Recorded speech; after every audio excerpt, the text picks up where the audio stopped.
I call the Honourable Member Rajin Prasad. There you go. Thank you very much. You can't pull rank all the time. That's great, Mr. Chairman. Mr. Chairman, I'm pleased to take a call on the Part 3 of the State Sector Public Finance Reform Bill.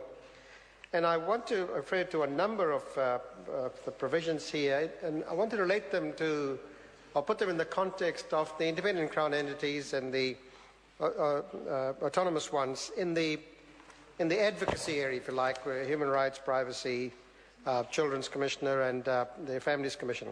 And that's the context in which I want to make my comments. And clearly the provisions in Part 3 around Crown entities begins to codify a number of the aspects of Crown entities practice, and particularly in relationship to their purchasing ministry and the minister. And it's codifying. A lot of this is happening already, and here it's now translating into legislation. And many of these changes started, my recollection is around 2004, and is now we're seeing them coming through in legislation, and some of them have been tried and true.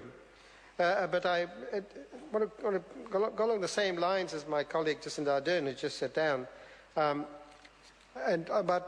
talk about Section 162. And here, this is the directions to support whole of government approach that is possible. My colleague took the line that here 2 ministers now have the ability to direct in a number of different ways. And I agree with those kinds of comments. But the subclauses 1A to E in themselves are actually quite broad. And we don't have an idea, Mr. Chairman, as to what are the limits of some of these directions. Because look at the first one, 162.1a, we can direct independent Crown entities, for example, to improve directly and indirectly public services. Now, that could be anything, and there's no limits to what is being suggested here. And indeed, some Crown entities generally, in terms of the delivery of public services, cannot be directed as such, and many Crown entities actually don't offer a public service in the traditional sense.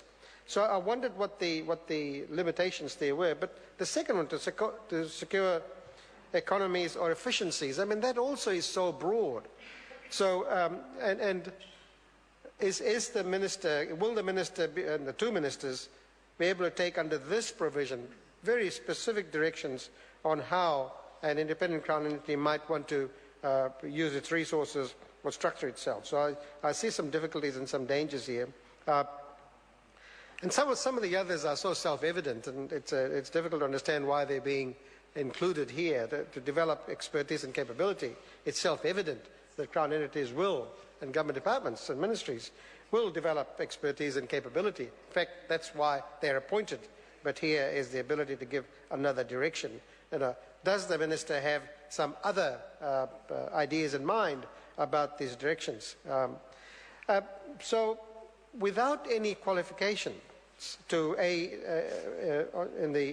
from A to E on those kinds of provisions, I see some difficulties, some dangers probably, and some difficulties in the future if these provisions were going to be relied upon by a minister to instruct a Crown entities to do or not do certain things.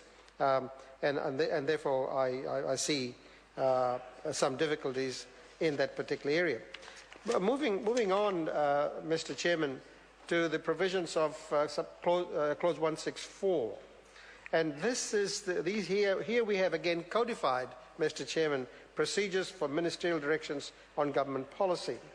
Now, ministers under the present Crown Entities Act have the ability to direct, and indeed there is quite a well set out series of steps in the Crown Entities Act on how the minister, what the procedures are if the minister intends to direct, and then how it's to be reported to the House or gazetted. Now, some of that is being codified here, restated here again. But what is, and I can see how officials have worked on this as a provision. But there is another parallel tract, Mr. Chairman, that operates, and this is the very subtle almost surreptitious way in which currently ministers direct Crown entities. And if we look to see, Mr. Chairman. Rajin Prasad. Thank you, Mr. Chairman. Ministers will, if we take, for example, the Families Commission, and here, over the last 4.5, almost 5 years, Minister has been directing that commission and reshaping it in a very different way.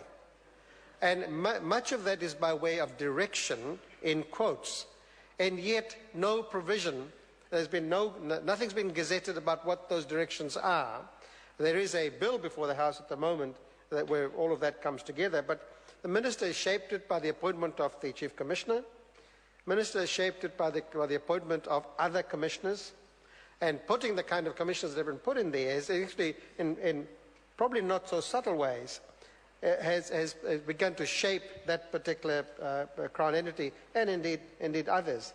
So while the provisions here are clear and precise, and I support them, I would expect the Minister to actually follow this and not go along the parallel track that currently is in vogue, which is surreptitious and subtle shaping of the role and activities of Crown entities. So I hope that Crown entities will rely upon this much more than the ministers might, to say, well, if you're going to direct me, there are particular ways in which you might need to do certain things according to the provisions of 164A.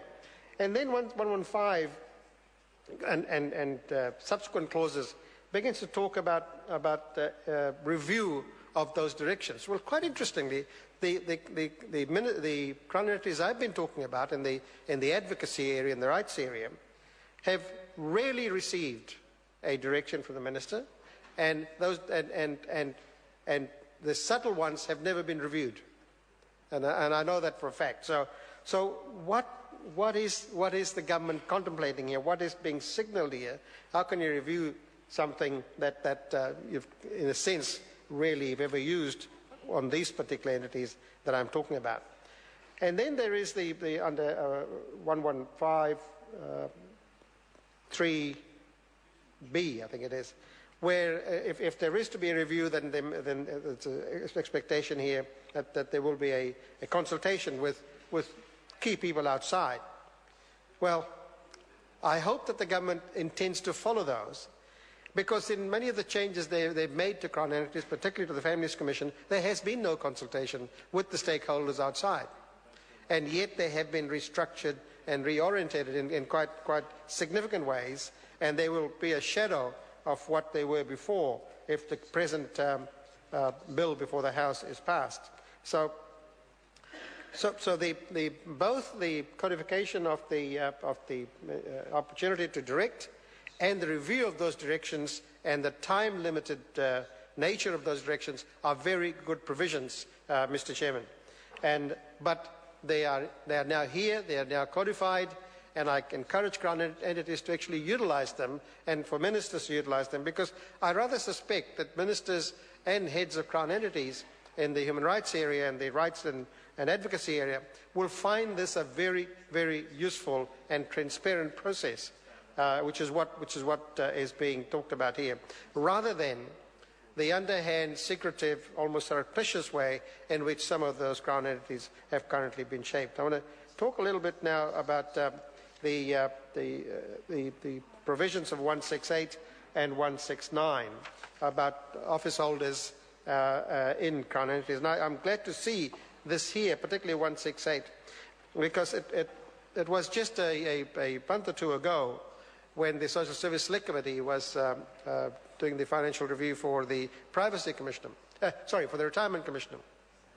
And here was, and it amazed me that this was actually there, that an answer to questions, written answer, the Retirement Commissioner refused to give to the Select Committee information, saying that this was the privacy of contractors. Well, it took a couple of goes, going backwards and forwards, to say, well, hang on, these are still working as public servants, which is what is clarified in 169, I think it is 1A. And so those provisions are particularly useful, and now makes very clear as to the kind of information that select committees can have on these Crown entities. I want to talk a little bit now about the obligations to report, prepare statements of intent.